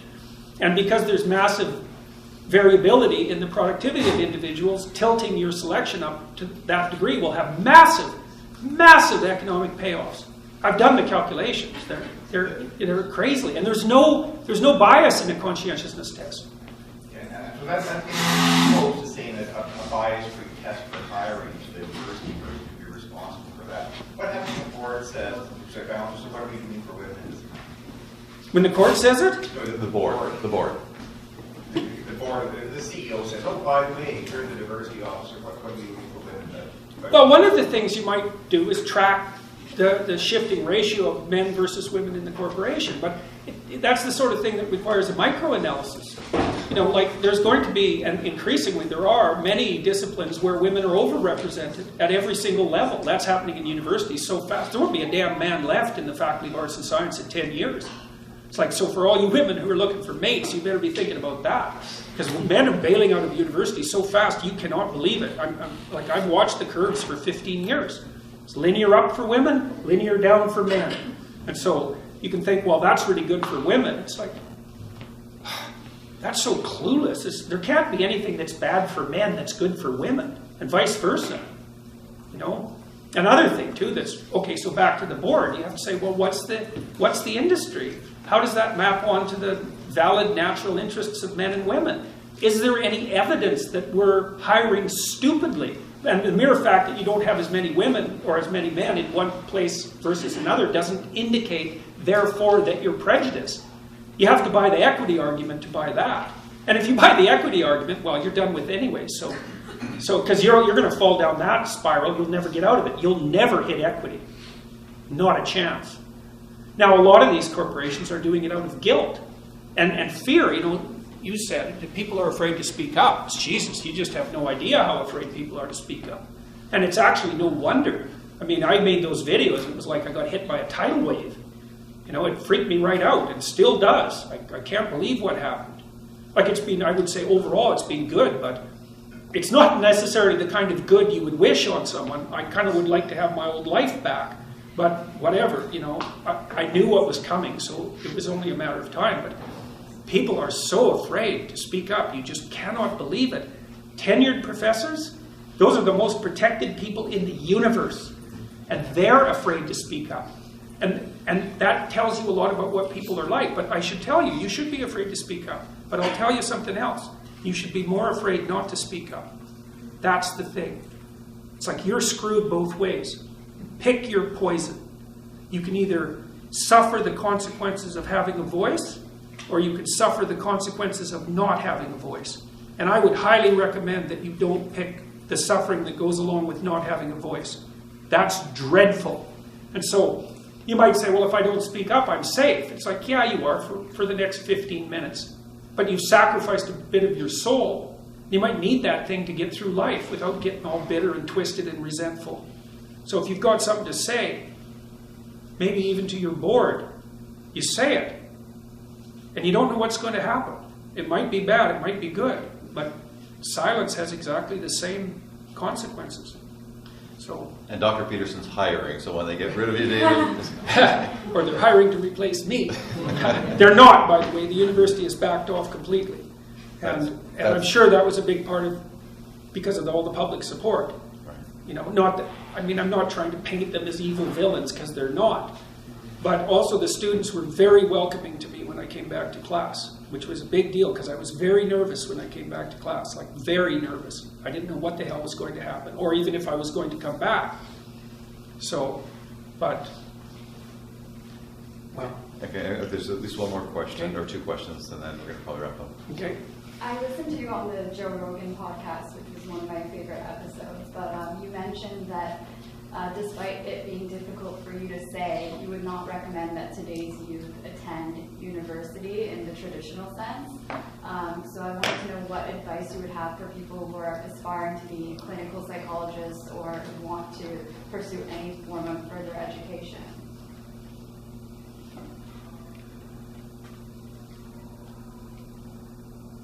Don't take any nonsense. Read the damn classics. You know, now in clinical psychology programs, they're reading that bloody Wing Daryl Sue, or whatever his name is, the microaggression guy. You know, it's like, here's how you do cross-cultural counseling. It's like, no, that's a bunch of things you don't do. Like, I mean, that's what the books are. Here's things that you shouldn't do if you're doing cross-cultural counseling. That's helpful, but what are you going to do? Read Freud, read Jung, read Adler, read Rogers, read Maslow. These people knew what the hell they were talking about. Read the behaviorists. Get yourself educated with regards to neuroscience. There's lots of great things out there to read, and if your professors are too stupid to teach you what they should teach you, then you got to educate yourself in university anyways. You know, and so that's what I would recommend. And any institution is corrupt always, and so, you know, you're lucky. You're lucky if you're in graduate school if 1 in 5 classes is really worth taking. You know, but you can't get too cynical about that. Things don't necessarily work all that well, but there are great things to read. I mean, read Jung, that'll turn you inside out. You know, read Nietzsche. There's lots of great thinkers there. And, you know, you have to read them intelligently. People squawk about Nietzsche because he was slightly misogynistic. But, I mean, God, he was sick. He could hardly even see. He could only write like one sentence at a time. He lived alone. He didn't get along with women. They were always rejecting him. You know, not that that has anything to do with the women, but, and he didn't know if anyone was ever going to read what he wrote. He sold like 500 copies of Beyond Good and Evil. It's like, so now and then he got annoyed and wrote something snippy. It's like, Jesus, give the guy a break, you know? And so when you read Freud as well, you know, the stuff's dated, and so you have to adjust your reading for the context. But when someone comes across a misogynistic statement and says, oh, well, I'm not reading this person, all they're saying is they're too stupid to separate the wheat from the chaff, or too lazy. It's like, oh, I don't have to read Nietzsche. Well, that's a relief. That's for sure. That's a relief, man. So I was thinking more about parents who are trying to make a decision to send their kids to university. It's like, so much of it is corrupt. Social work, anthropology, social psychology, education, like English literature, a huge chunk of the humanities, which is an absolute catastrophe. The humanities go, the universities are done, because they're the soul of the universities. You can get technical training. You can be trained technically in all sorts of other ways, and corporations are starting to figure this out fast. So we lose the humanities, the universities are gone. And we're losing them fast, because all they do is teach you identity politics. Jesus, you can learn the rules to that game in one day, right? Divide the world into oppressed and oppressor. That's easy. Man, that's a snap. Assume the oppressors are the bad people and the oppressed are the good people. That's easy. Make noise about it and feel good. That's basically that. And, you know, don't pay any attention to your role. So... Just save yourself $200,000, very good. Well, there's that too. Yeah. Well, and the universities are in for a big shakeup because they don't know what's going to hit them with YouTube and online lectures. Man, they've got no idea what's coming down the pipes. So, because online lectures are powerful beyond belief, and someone who's going to sort out the accreditation problem in the next 4 or 5 years and cut the universities off at their knees. So, it's certainly going to come within the next 10 years. My question for you is, as a training therapist and a postmodern partner, how do you think that might affect the process of therapy? Well, it puts you in there with all sorts of a priori axioms. You know, one of the things, I really like Carl Rogers.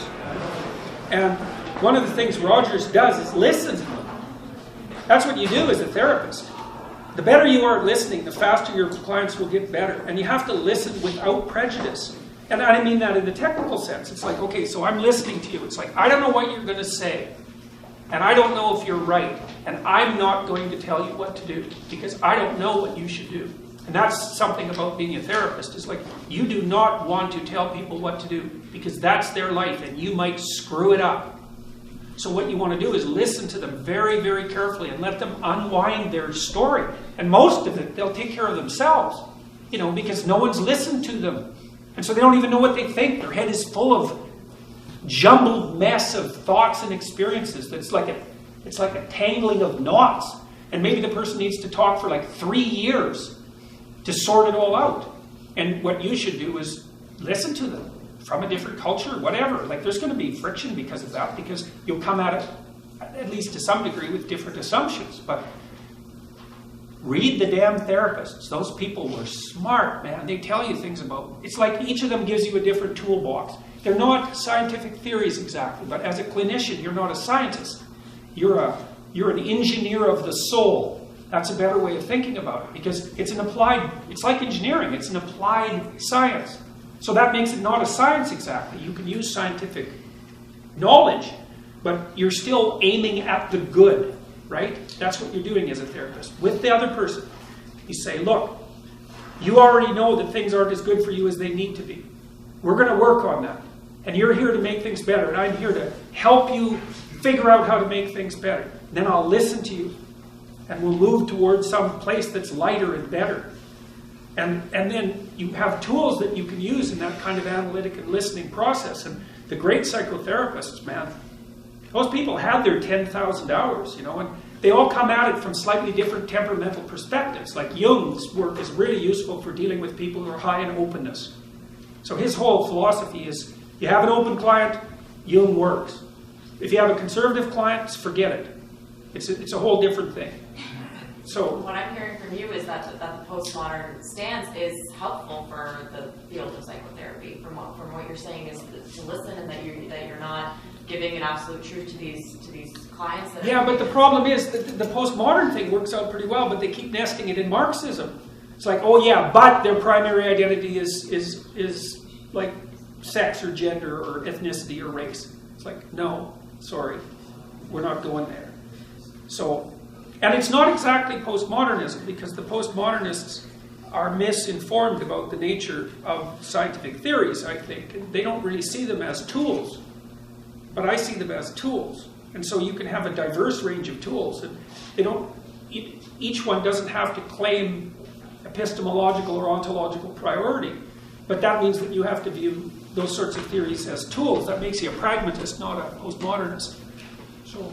All right, and speaking of patients, I've got to go see some in an hour, so a few things I want to wrap up. Now, just to that point, I said this earlier today, and first of all, one of the reasons I really wanted to have Dr. Peterson come, and first of all, Serena, thank you very much for arranging that. She did. She said that months ago she said she'd have you come in. I said, yeah, sure. And she did, so I really appreciate A, Serena, and B, especially Dr. Peterson for spending the time.